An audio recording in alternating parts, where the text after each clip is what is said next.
Hello student, आपका स्वागत है आपके अपने यूट्यूब चैनल सीकेबी मैथ क्लासेस में। तो आप लोग कैसे हैं?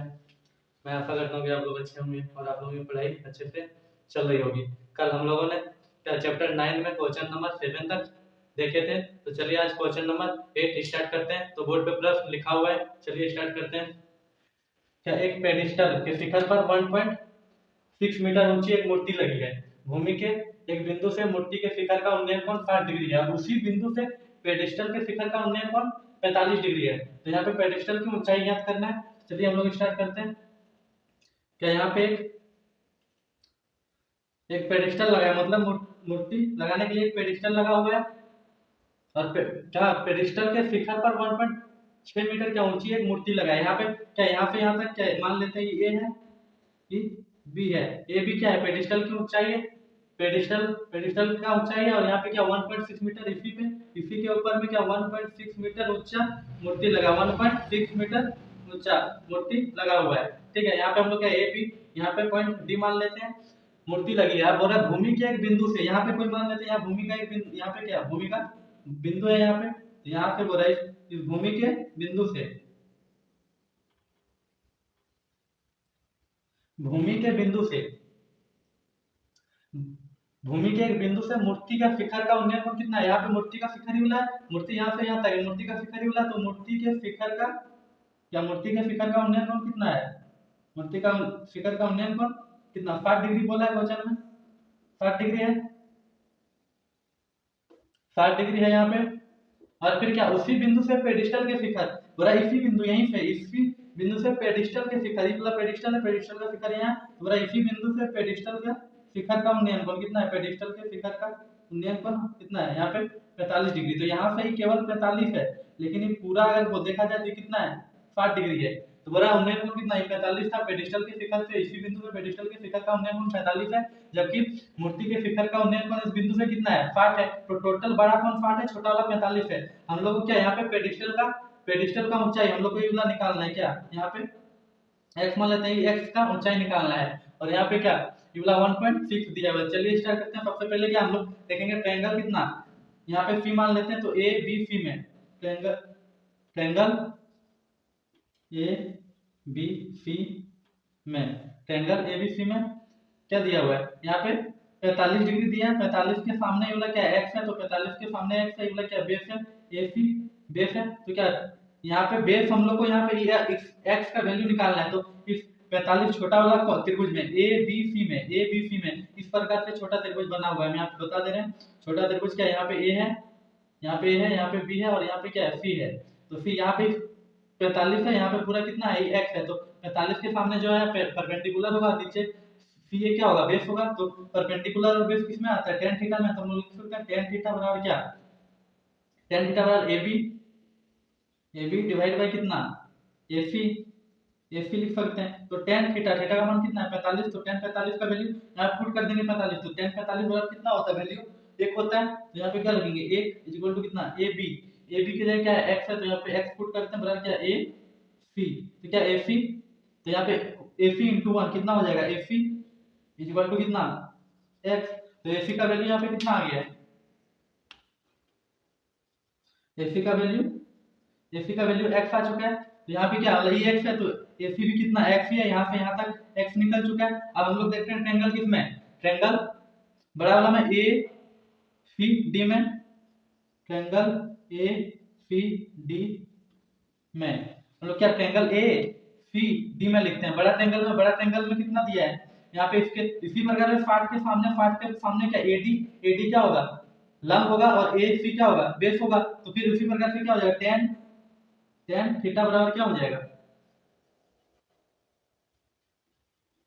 tan theta is equal to कितना tan थीटा, tan के सामने क्या है, tan के सामने AD, tan परपेंडिकुलर क्या AD और डिवाइड बाय क्या बेस क्या AC। यहाँ पे क्या हो जाएगा AC। यहाँ tan थीटा की जगह कितना है 60, तो tan 60 डिग्री का वैल्यू कितना होता है √3 होता है। tan 60 डिग्री √3 और AD को क्या लिख सकते हैं AB जोड़ BC, मतलब इतना जोड़ इतना, इस पूरा AD को क्या इतना AB जोड़ BC लिख सकते हैं। यहाँ पे क्या लिख सकते हैं AD की जगह AB जोड़ क्या BD और डिवाइड बाय क्या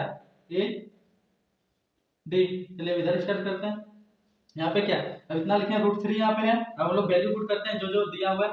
√3 इज इक्वल टू कितना हो जाएगा ए बी, ठीक है।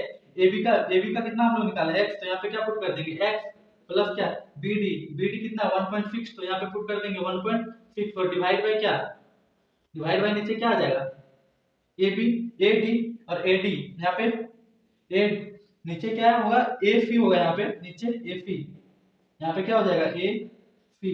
और ए फी का वैल्यू कितना हम लोग निकाल के रखे हैं यहाँ पे ए फी इक्वल टू कितना एक्स, तो यहाँ पे क्या पुट कर देंगे एक्स। अब यहाँ पे क्या हम लोग सिंपली सॉल्व कर लेंगे। एक्स इंटू √3 कितना हो जाएगा एक्स √3 इज इक्वल टू कितना एक्स प्लस 1.6।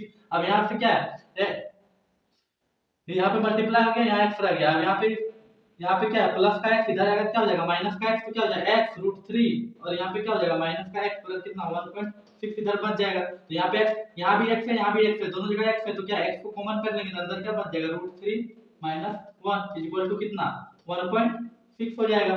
अब इसी प्रकार से यहाँ पे क्या तो एक्स का वैल्यू निकालेंगे कितना हो जाएगा 1.6 और यहाँ पे क्या मल्टीप्लाई में इधर आके क्या हो जाएगा डिवाइड, तो एक्स बराबर क्या हो जाएगा 1.6 डिवाइड बाय √3 माइनस 1। अब यहाँ पे क्या हम लोग नीचे रूट वाला चीज है तो हम लोग को रूट वाला चीज गायब करना है, तो हम लोग क्या करेंगे यहाँ पे परमीकरण करेंगे। तो यहाँ पे परमीकरण करने से सेम चीज से मल्टीप्लाई कर देंगे अंश और हर में, लेकिन माइनस को चेंज सिंबल चेंज करके। अगर यहाँ पे माइनस है तो प्लस हो जाएगा क्या √3 प्लस 1 और divide by √3 plus 1।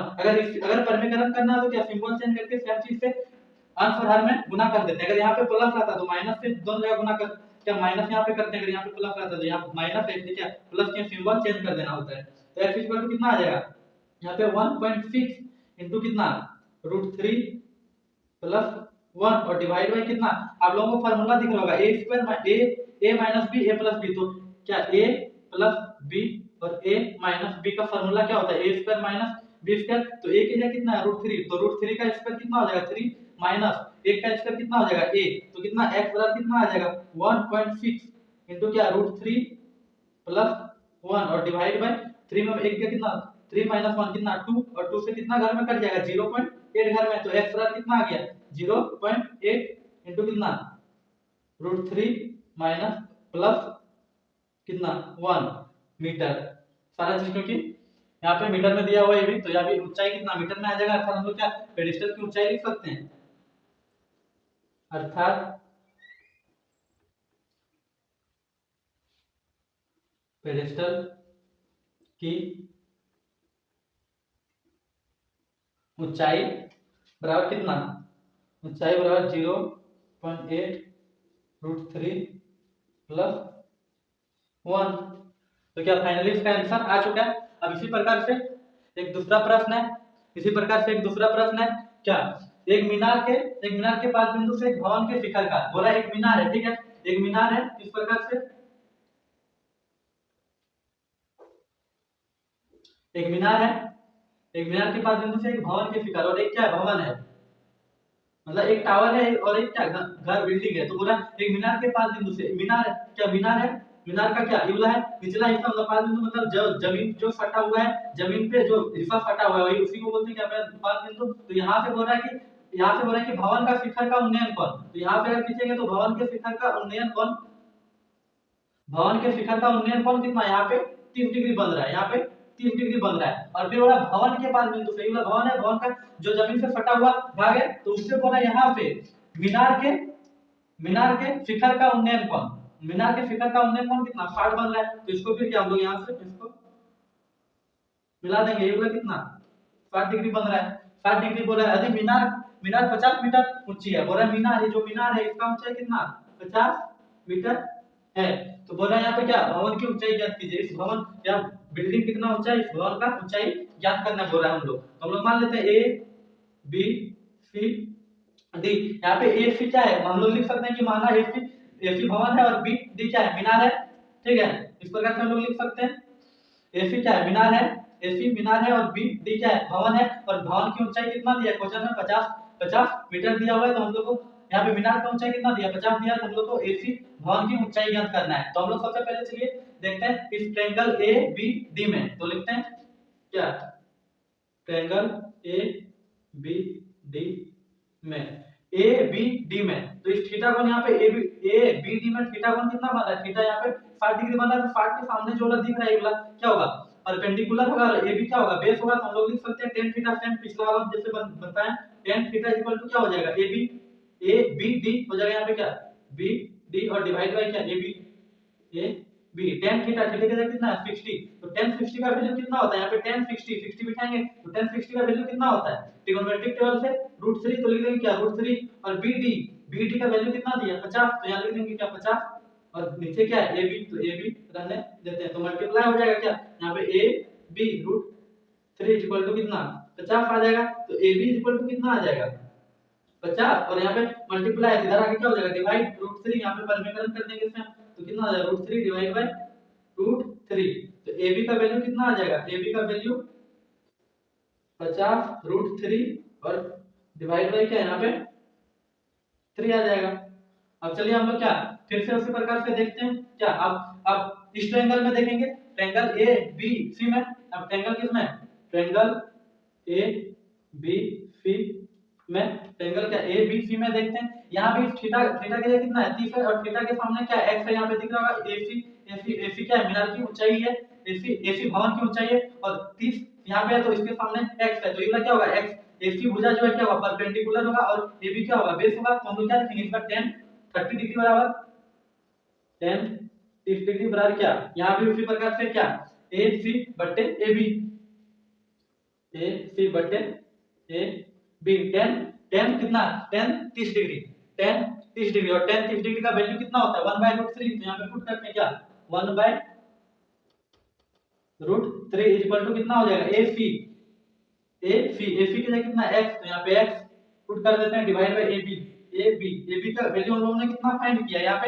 AB equal to 50√3 divide by 3, तो यहाँ पे लग देते हैं क्या 50√3 डिवाइड बाय कितना 3, अब यहाँ पे क्या क्रॉस मल्टीप्लाई हो जाएगा, तो यहाँ पे 3 है, 3 तो ऊपर पहुंच जाएगा, तो क्या हो जाएगा 1/√3, और यहाँ पे क्या हो जाएगा क्या है नीचे है, यहाँ पे नीचे कुछ नहीं देगा, तो मल्टीप्लाई होगा क्या हो जाएगा, यहाँ पे अगर ये चीज 3 मल्टीप्लाई हो जाएगा यहाँ पे, तो मल्टीप्लाई होकर क्या हो जाएगा 1 बाय क्या 3/1, तो यहाँ पे क्या हो जाएगा 3 एकम 3x डिवाइड बाय कितना 50√3, एक स्टेप यहाँ पे हम छोड़ दिए क्योंकि यहाँ पे बताया था आप लोगों को, यहाँ पे डिवाइड में 3 था, तो यहाँ पे क्या यहाँ पे जब मल्टीप्लाई करेंगे 3 ऊपर पहुंच जाएगा, ठीक है, तो यहाँ पे क्या इस प्रकार से हम लोग लिख सकते हैं, तो यहाँ पे क्या हुआ, यहाँ पे क्या होगा यहाँ पे देख सकते हैं बराबर की इक्वल साइड दोनों साइड क्या है √3 है, तो √3 से √3 कैंसिल हो जाएगा, तो यहाँ पे क्या बच जाएगा मल्टीप्लाई करेंगे क्रॉस, तो 50 से कम 50 कितना 3x बन जाएगा, तो यहाँ पे क्या हो जाएगा 3x इक्वल टू कितना 50, या फिर बोल सकते हैं x equal to 50 divide by 3, या फिर x इक्वल टू बोल सकते हैं कितना, अगर भाग दे दें इसको भाग दे दें कितना आ जाएगा 15 सही 45 15 सही, यहाँ पे देखिए देख सकते हैं 15 कितना 3 एकम 3 एकम, यहाँ पे इस प्रकार से आ जाता है 3 एकम 3, तो यहाँ पे कितना बच गया 2, यहाँ पे कितना बच गया 3 एकम 3, तो यहाँ पे कितना बच गया 2, तो 300 कितना हो जाएगा 318 फिर 2 बचेगा, तो कितना 2 सही 3 मीटर, कितना 16 सही 2 2/3 मीटर आ गया, तो इसका कितना भवन का ऊंचाई कितना आ गया एसी कितना आ गया 16 सही 2/3 मीटर, तो लिख सकते हैं अर्थात भवन एसी की ऊंचाई बराबर कितना 16 सही 2/3 मीटर, तो क्या फाइनली यह भी प्रश्न बन चुका है, पूरा दोनों का आंसर आ चुका है। तो इसी प्रकार से और भी वीडियो पाने के लिए हमारे चैनल सीके भी मैथ क्लासेस को सब्सक्राइब कीजिए और यह वीडियो अपने दोस्तों तक शेयर कीजिए। धन्यवाद।